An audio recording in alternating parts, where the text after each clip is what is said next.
عمل کا عنوان ہے تویز سے ننھی پری کی حاضری۔ یہ چھوٹی پری ہے، اس کو ننھی پری کہتے ہیں، یہ بھی شیطان کی بیٹی ہے، لیکن کام یہ بڑی بڑی دوسری حاضرات سے بھی زیادہ کرتی ہے۔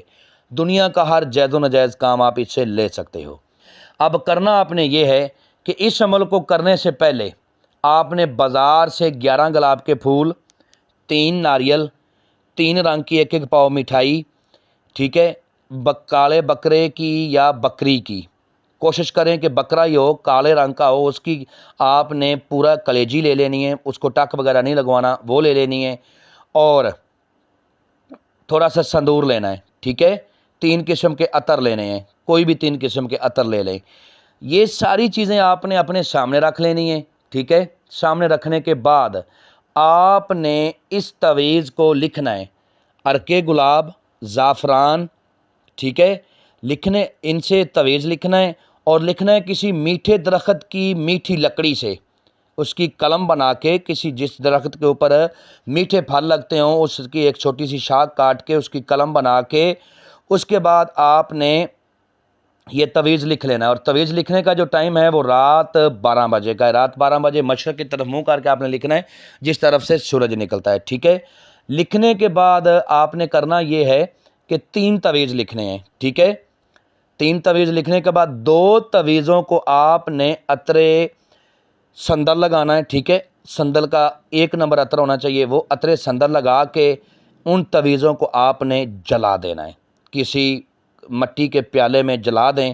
جلانے کے بعد جو اس کی راکھ ہوگی نا، یہ حاضری کا طریقہ آپ کو میں سمجھا رہا ہوں، اس راکھ کے اوپر آپ نے تھوڑا سا نمک ڈالنا ہے اور تھوڑا سا سندور ڈالنا ہے، سفید والا نمک جو ہم کھاتے ہیں سالن وغیرہ میں، تھوڑا سا نمک ڈالنا ہے، اس کے بعد تھوڑا سا سندور ڈالنا ہے۔ سندور ڈالنے کے بعد آپ نے اس کے اوپر پھر تھوڑی سی دیسی شراب 3-4 تمکے یا 1 چمچہ بھر کے اس کے اوپر ڈال دینی ہے۔ اس کے بعد آپ نے 3 آوازیں لگانی ہیں کہ اے ننھی پری حاضر ہو جا، اے ننھی پری حاضر ہو جا، ورنہ یہ تیسرا تویز بھی میں جلا دوں گا۔ تو اسی وقت یہ ننھی پری جو چھوٹی پری ہے، اس کی حاضری ہوگی، یہ ایک چھوٹی سی لڑکی کے روپ میں حاضر ہوگی، 10-12 سال کی لڑکی کے روپ میں، اور کہے گی کہ آپ تویز کو نہ جلائیں، ٹھیک ہے، تویز کو نہ جلائیں، میں آ گئی ہوں، جو بھی آپ کا کام ہے میں کرنے کے لیے تیار ہوں، ٹھیک ہے۔ تویز آپ لوگوں کو سکرین پر نظر آ رہا ہے، سیم اسی طرح اس تویز کو بنانا ہے۔ بنانے کے بعد آپ کو طریقہ کار میں نے سارا سمجھا دیا ہے۔ اب جب آپ نے تویز لکھنا ہے اس وقت بھی آپ اکیلے ہوں، جب آپ نے حاضری کرنی ہے اس وقت بھی آپ اکیلے ہوں، ٹھیک ہے۔ روم میں ایک عمل کو کرنا ہے، روم کے علاوہ عمل نہیں کرنا۔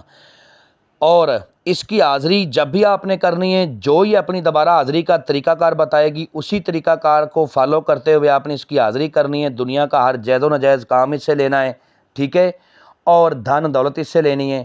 یہ برہا کا آزمودہ عمل ہے، اور ان میرے بہن اور بھائیوں کے لیے ہے جو لمبی پڑھائیاں نہیں کر سکتے، جو لمبے چلے نہیں کر سکتے، میری طرف سے یہ عمل ان کے لیے تحفہ ہے۔ عمل کرنے سے پہلے ہم سے اجازت لیں، انفارمیشن لیں، رہنمائی لیں، پھر عمل کو کریں، انشاءاللہ 100% کامیابی ہوگی۔ امید کرتا ہوں کہ آپ لوگوں کو ہر بات وضاحت کے ساتھ سمجھا دی ہے۔ اگر کسی بات کی سمجھ نہ لگی ہو تو دیے ہوئے نمبرات پر واٹس ایپ پہ رابطہ کریں، انشاءاللہ آپ لوگوں کی بہتر رہنمائی کر دی جائے گی۔ ملتے ہیں دوستو نیکسٹ ویڈیو میں۔ السلام علیکم۔